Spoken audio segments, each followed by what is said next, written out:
Assalamualaikum warahmatullahi wabarakatuh.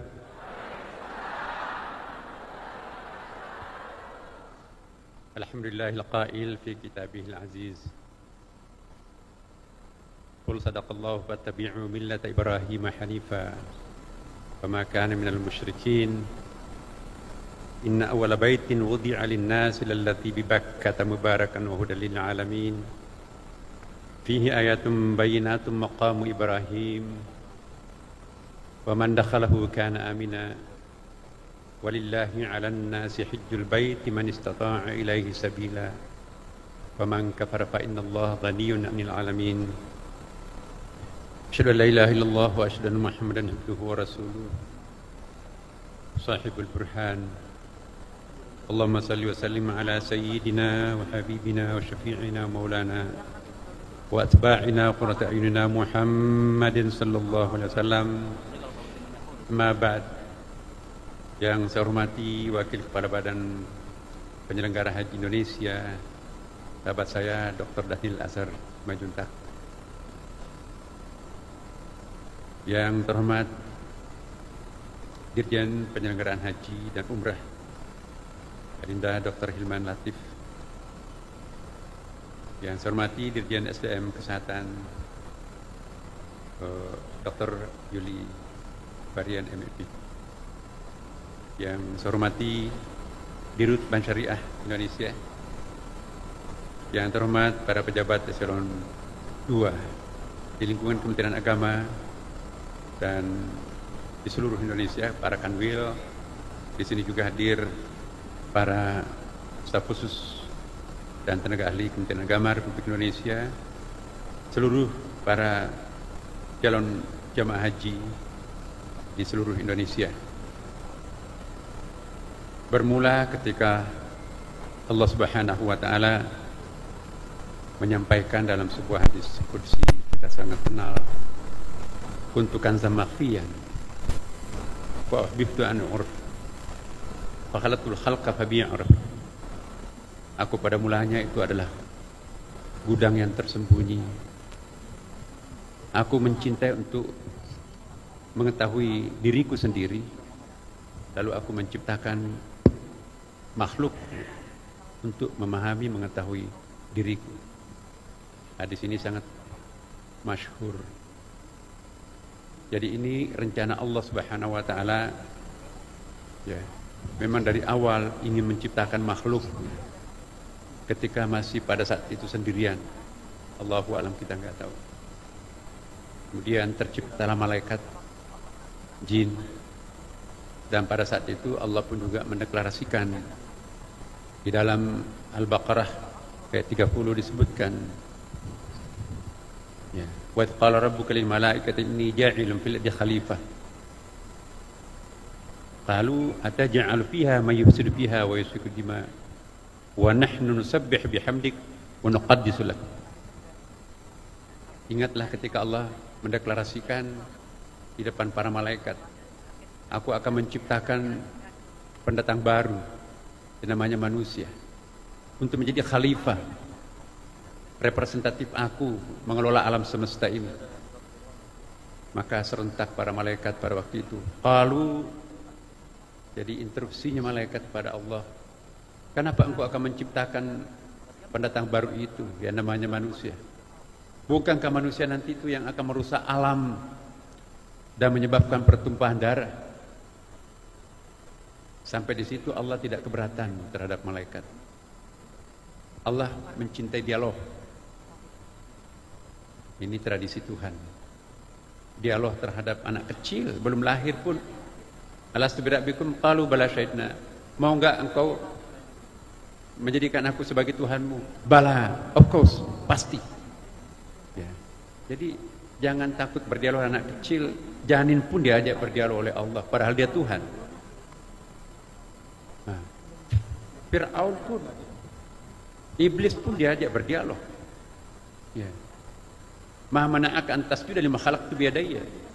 Hai iblis, kenapa enggak mau sujud terhadap Adam yang aku ciptakan dengan dua tanganku, tangan maskulin, tangan feminin.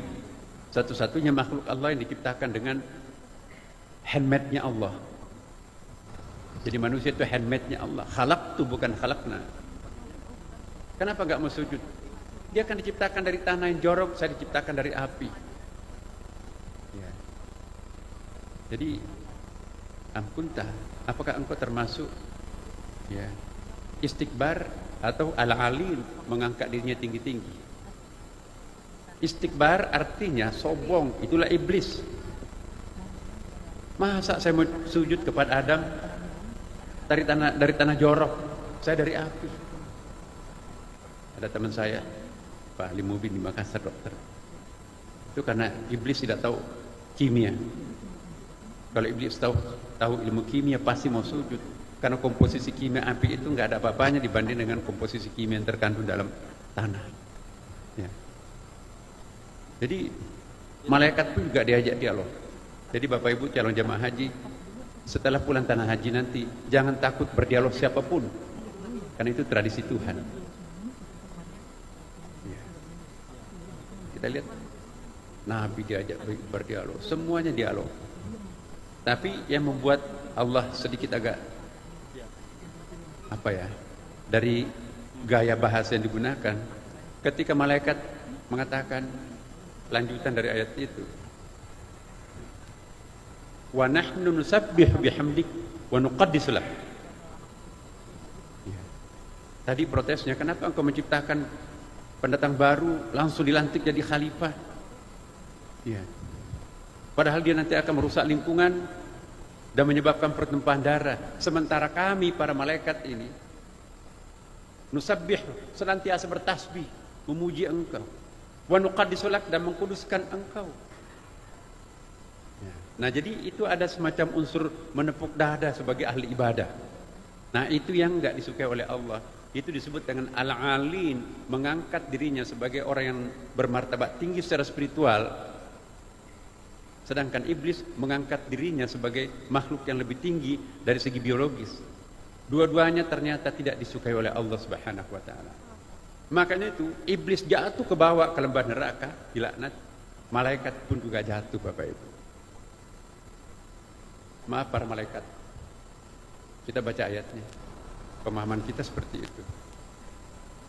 Tadinya malaikat itu memenuhi arasy di sekitar istana Tuhan, tapi begitu mempertanyakan dan mengangkat dirinya lebih tinggi, maka 40 hari malaikat itu tidak disapa oleh Allah.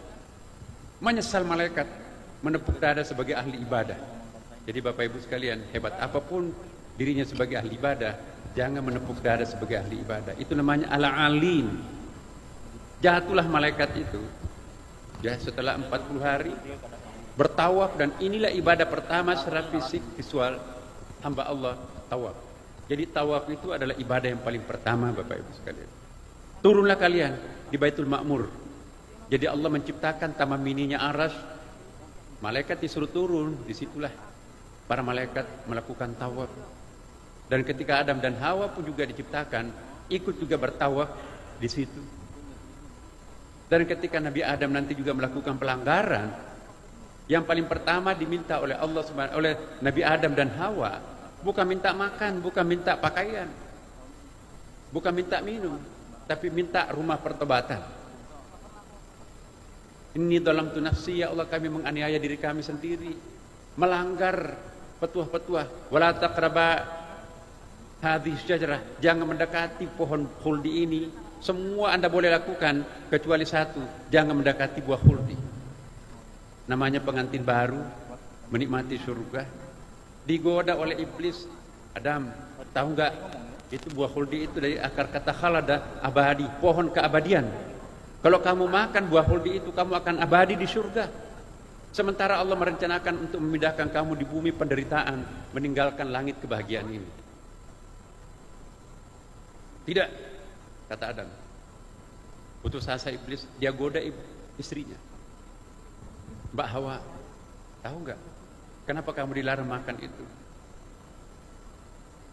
Allah akan menurunkan Anda di bumi penderitaan, berkeringat, belum tentu dapat makanan rezeki. Di sini kan enak, tanpa ada keringat. Makanlah bang, kita kan enak di sini. Ya akhirnya dalam riwayat itu juga ya kombinasilah Adam dan Hawa tertarik dengan provokasi iblis itu. Maka setelah dia bukan saja mendekati tapi makan buah khuldi itu. Setelah makan buah khuldi, badat lahuma sawatuhuma, pakaiannya terbuka, telanjang itu. Nah, jadi lalu apa selanjutnya? Ihbitu jami'an. Turunlah kalian ke dalam bumi penderitaan. Terkaparlah di bumi.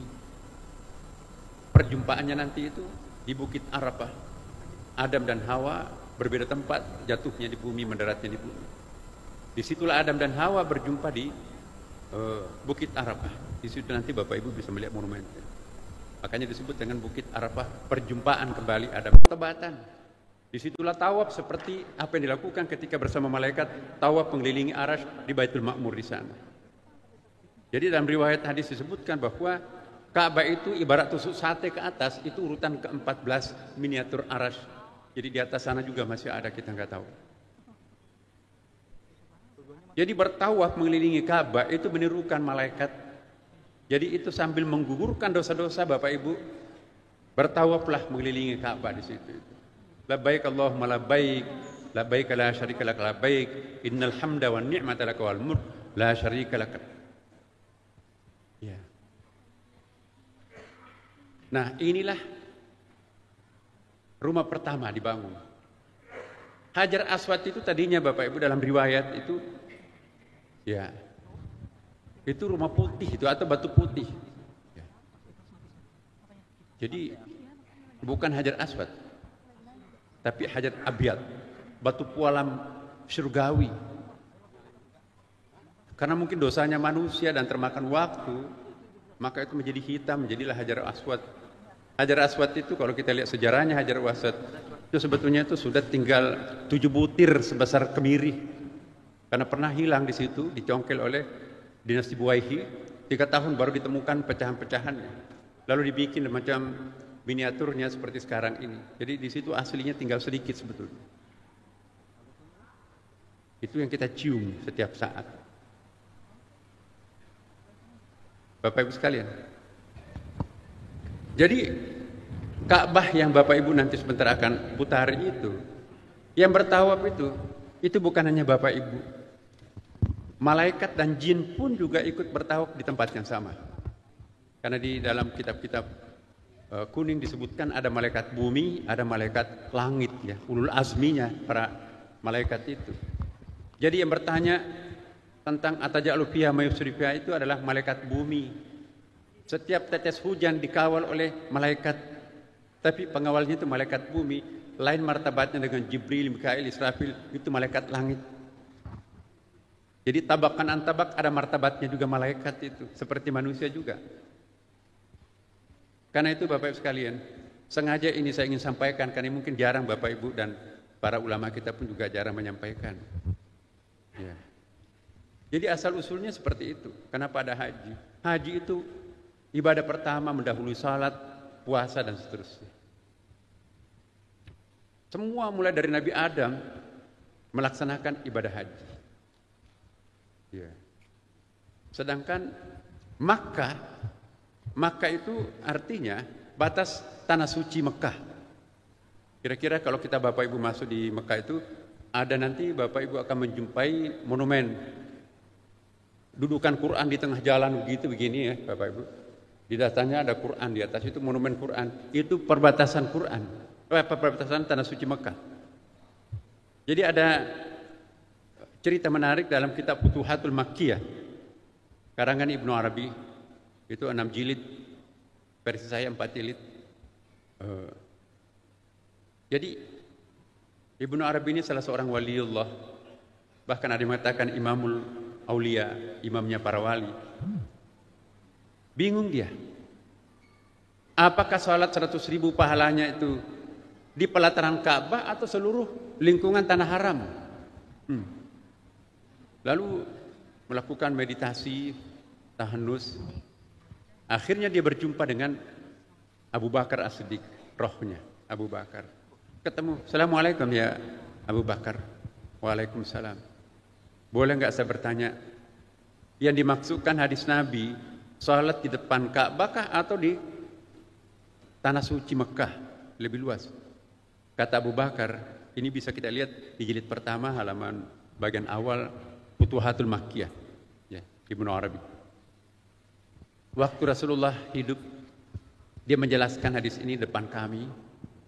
Yang dimaksudkan 100.000 lebih utama bukan hanya di pelataran Ka'bah ini, tapi seluruh tanah haram.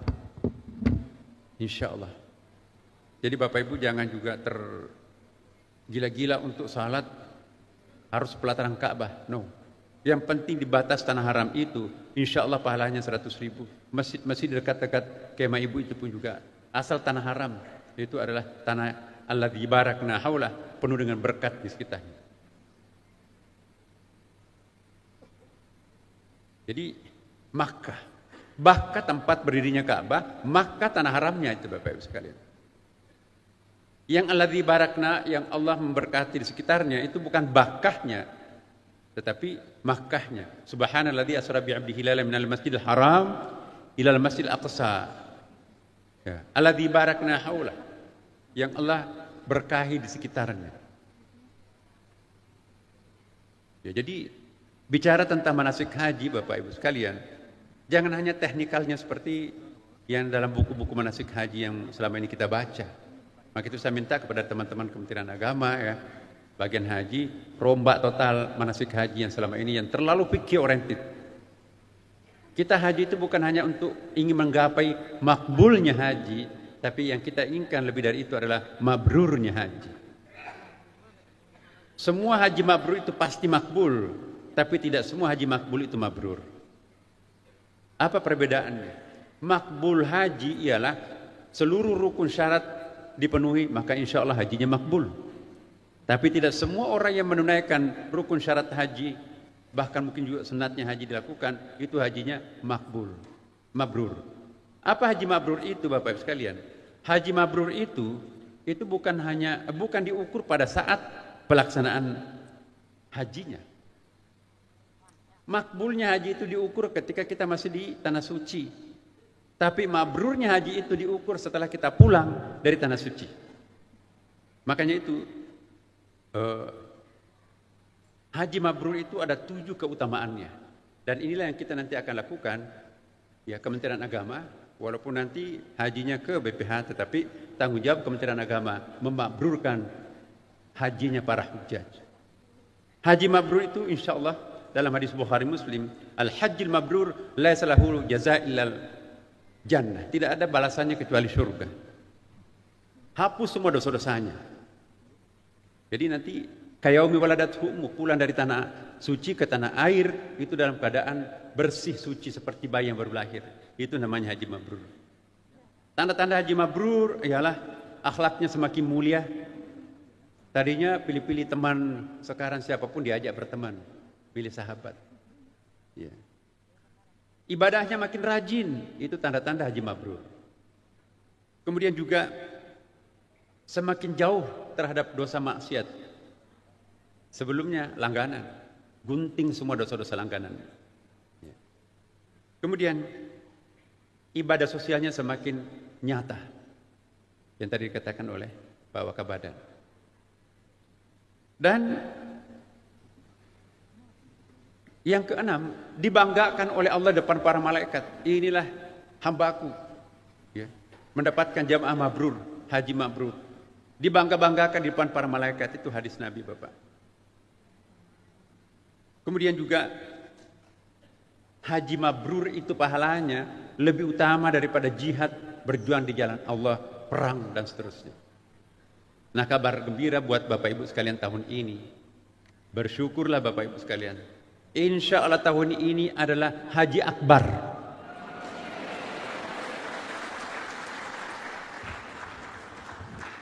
Insya Allah kita akan menunaikan puncak haji itu tanggal 6 Juni, itu bertepatan hari Jumat. Berarti itu adalah haji akbar. Ya. Tanggal 5 Juni 2000 itu 9 Zulhijjah itu nanti. Itu menurut ilmu hisab. Ru'yahnya nanti kita akan lihat, tapi diduga bahwa ini akan sama. Alhamdulillah kita lebarannya, puasanya sama, kemudian juga lebarannya juga sama, kemudian juga haji akbarnya juga sama. Alhamdulillah Kementerian Agama mendapatkan berkah ya. Kita bersyukur ya, Kementerian Agama mendapatkan, kita semuanya ya berdoa. Alhamdulillah. Seumur hidup Indonesia tidak pernah ongkos haji itu naik turun, baru kali ini turun. Padahal Bapak Ibu, kami baru pulang dari Tanah Suci juga. Pajak di Tanah Suci itu di Mekah itu semakin tinggi. Ya. Kemudian juga bahan-bahan penyempurnaan ibadah haji juga makin naik. Tapi kok bisa turun? Bahkan bantuan dari BPKH itu juga turun. Tahun lalu 40%, sekarang ini kurang dari 40%. Tapi kok bisa turun? Ya, tidak boleh kita riak Bapak Ibu sekalian. Itu perjuangan teman-teman, itu bukan saya lah. Saya hanya tanda tanganin aja. Bapak Ibu sekalian, jadi kembali lagi bahwa haji itu betul-betul luar biasa. Maka itu saya mohon betul Bapak Ibu sekalian, jamaah haji tahun ini betul-betul niatkan inilah haji yang paling istimewa kita. Kabupaten Bantaing, Sulawesi Selatan harus menunggu 48 tahun baru bisa haji. Jadi kalau 60 tahun haji tahun ini, harus menunggu 48 tahun akan datang, lebih 100 tahun baru bisa lagi naik haji. Tapi jangan khawatir Bapak Ibu sekalian, sekalipun satu kali haji, asal hajinya mabrur itu lebih penting daripada berkali-kali haji tapi hajinya tidak mabrur. Nabi Muhammad SAW hanya satu kali haji, tidak berkali-kali. Umrahnya iya. Karena itu juga jangan kita terlalu ambisi haji berkali-kali. Beri kesempatan kepada teman-teman kita yang belum. Kalau mau umrah 7 kali itu sama pahalanya dengan haji biasa. Tetapi ada hadis Nabi juga, ya. Haji akbar itu sama pahalanya dengan 7 kali haji biasa.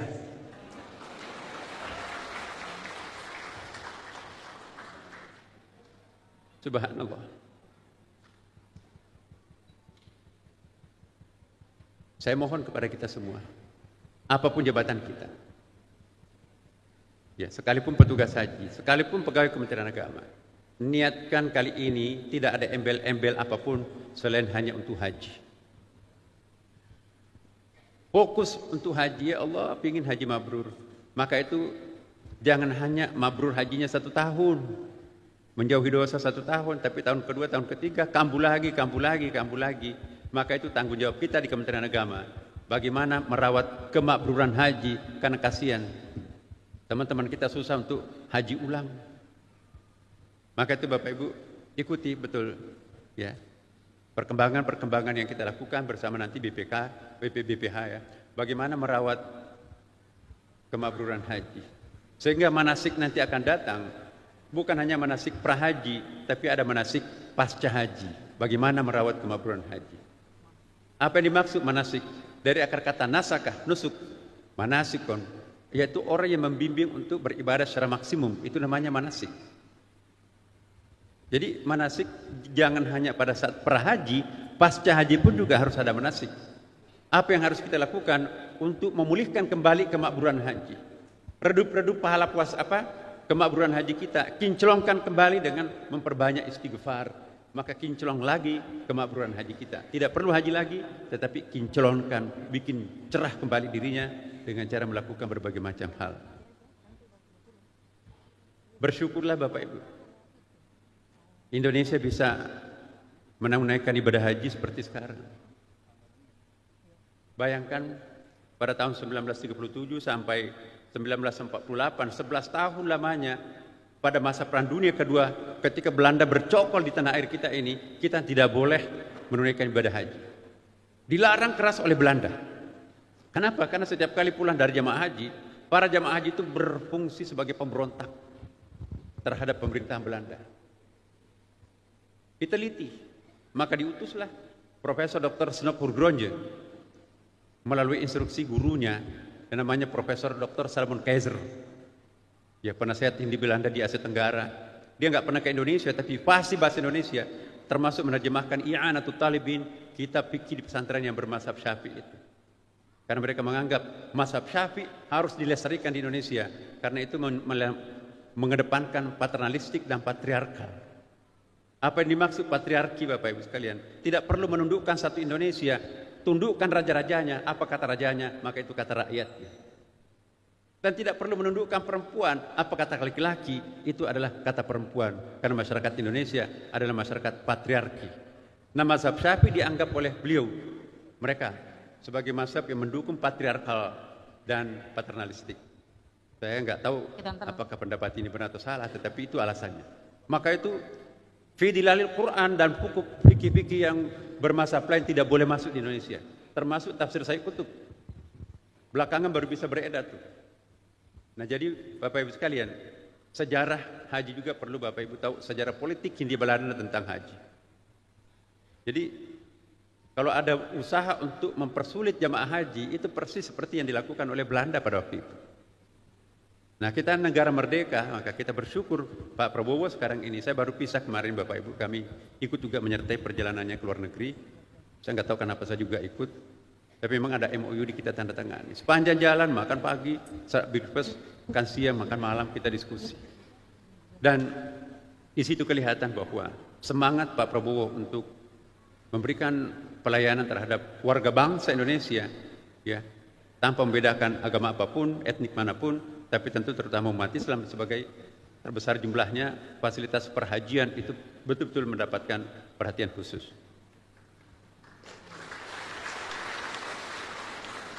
Iya, tapi dulu memang tahun 2020 sampai 2021 kita juga 2 tahun tidak memberangkatkan jamaah haji karena COVID ya, Bapak Ibu sekalian. Nah, tentu doa kita semoga tidak ada pandemi yang datang tiba-tiba yang bisa merubah kalender kita. Tapi insya Allah kami baru pulang juga dari Tanah Suci, rapat koordinasi di situ bersama dengan Pak Dirjen, staf khusus dan teman-teman yang lain. Alhamdulillah banyak sekali hal-hal yang positif.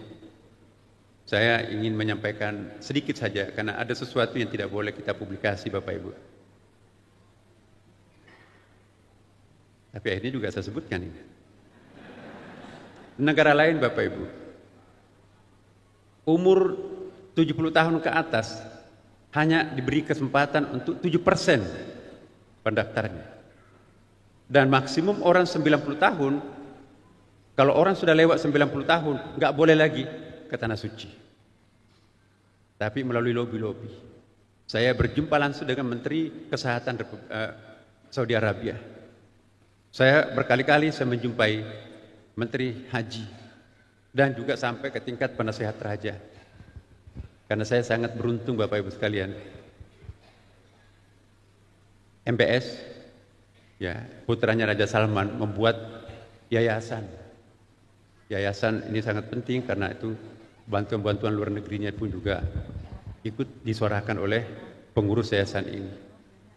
Satu-satunya yang bukan orang Arab saya Saya di Amerika Bapak Ibu, ditelepon.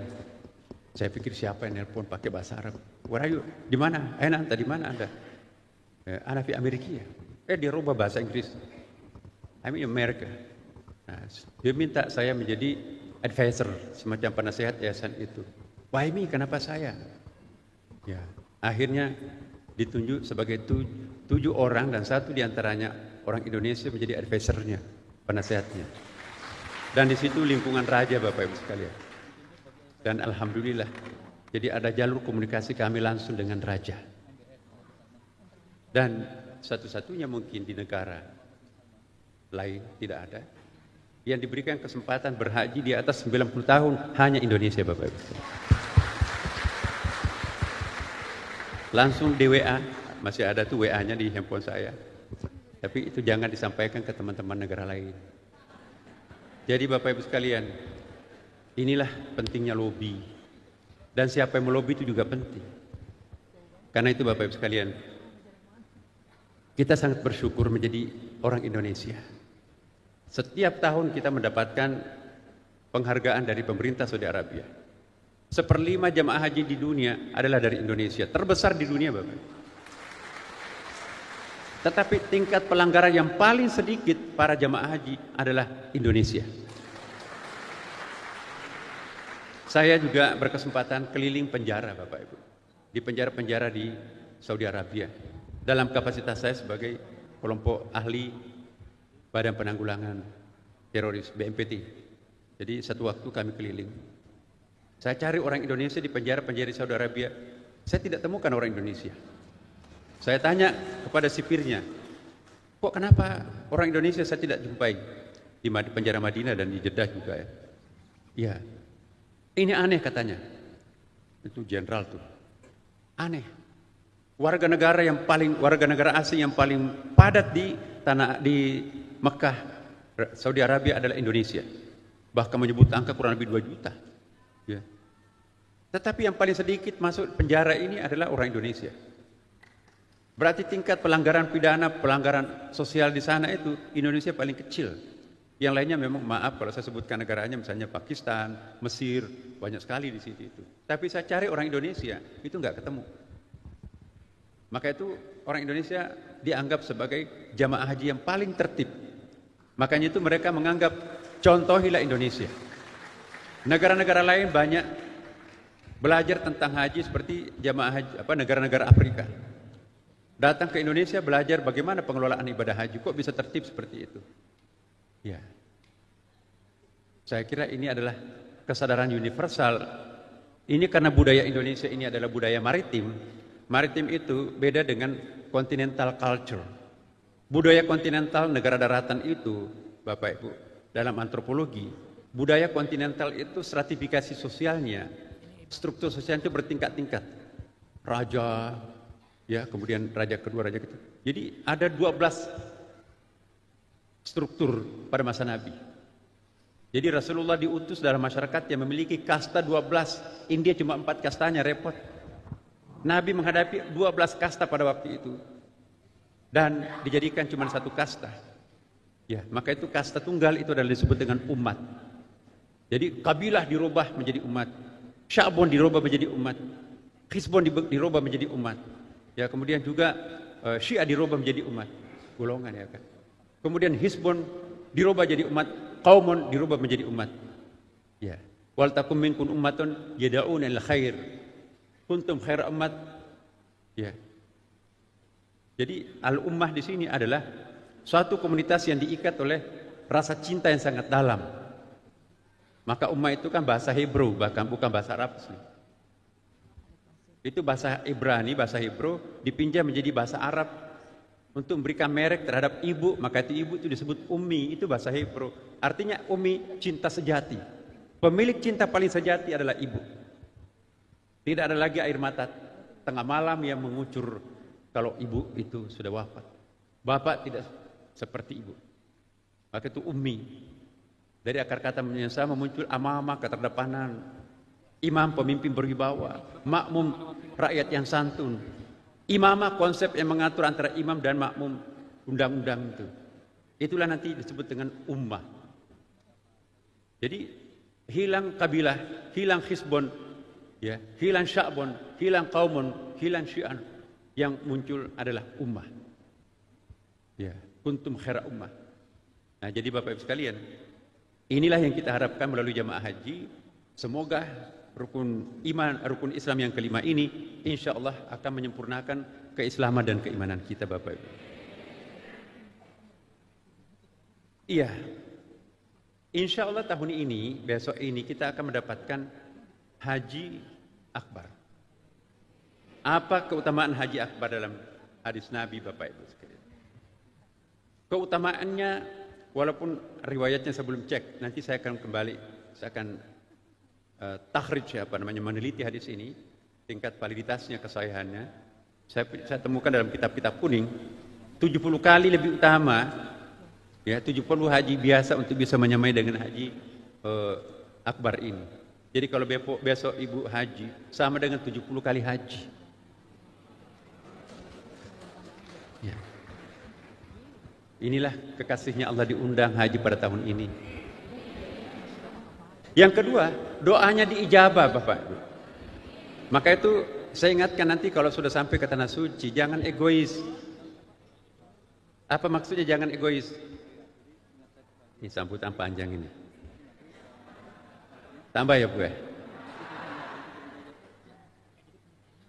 Satu saat Rasulullah nguping ada sahabatnya berdoa dari tadi, panjang sekali doanya sampai dia tutup, ditegur, ya fulan, kalau kamu berdoa jangan egois.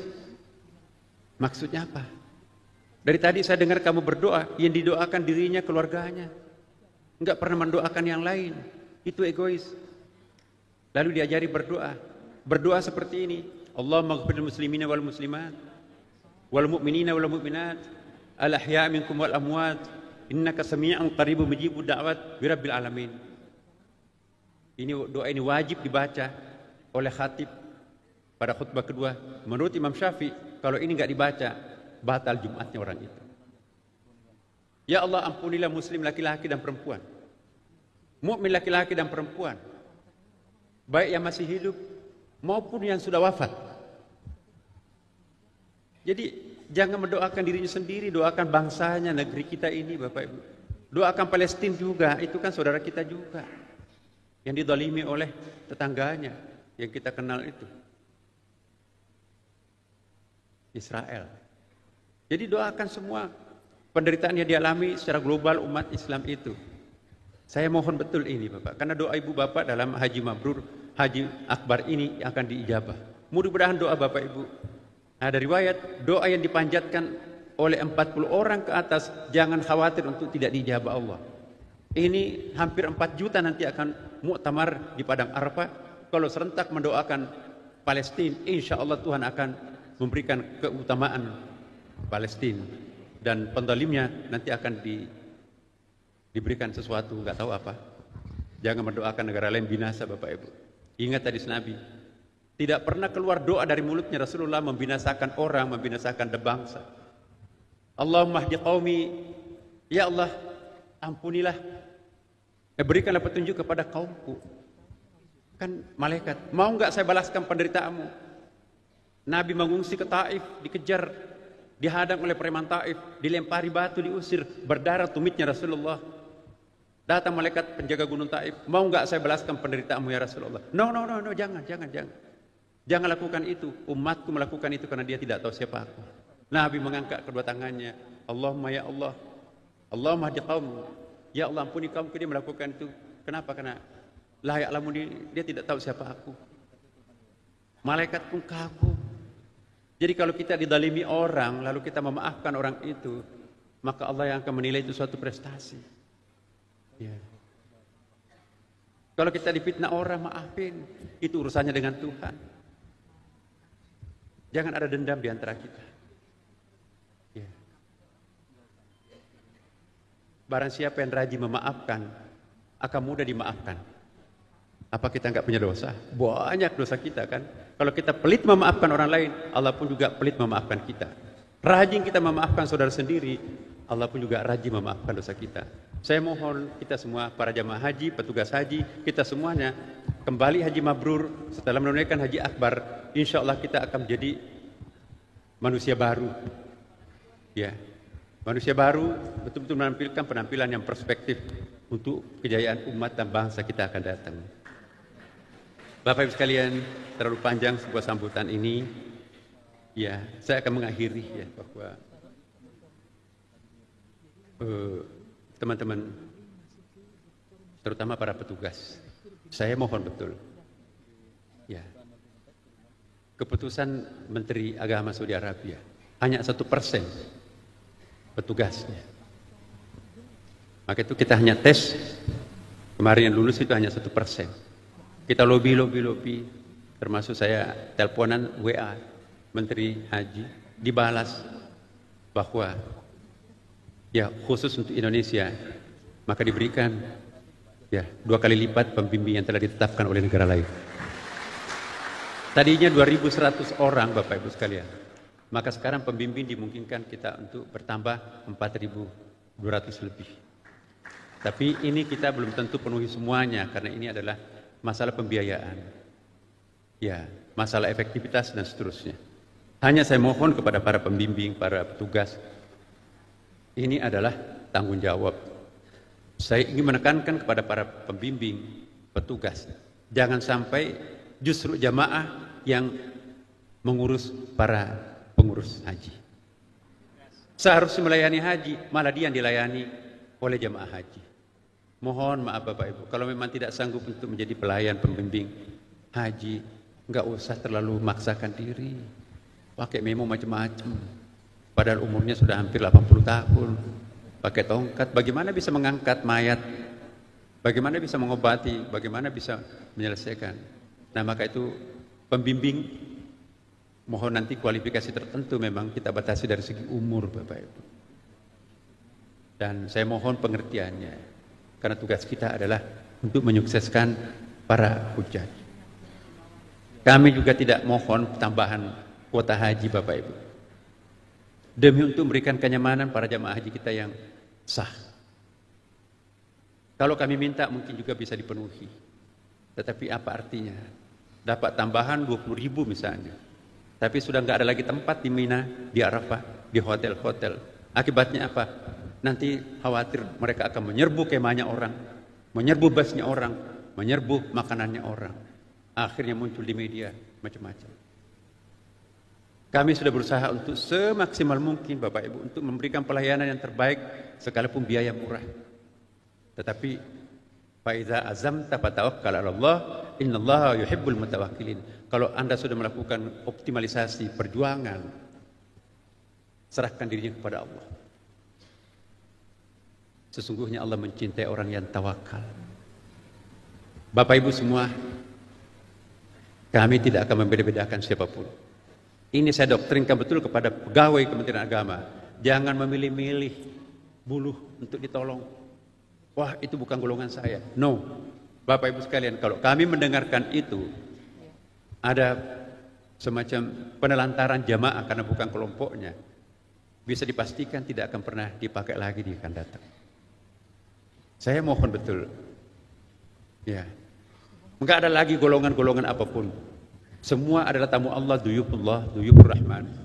Mari Bapak Ibu sekalian, kalau jamaah haji dapat pahala 10, maka petugas hajinya bisa 20 kali. Sementara jamaah hajinya sudah istirahat tidur, tetapi para petugas haji masih berpanas-panasan untuk mengurus jamaah di tempat yang lain. Ini yang kita harapkan. Jadi sekali lagi saya titip betul, belum tentu akan menjadi petugas haji akan datang.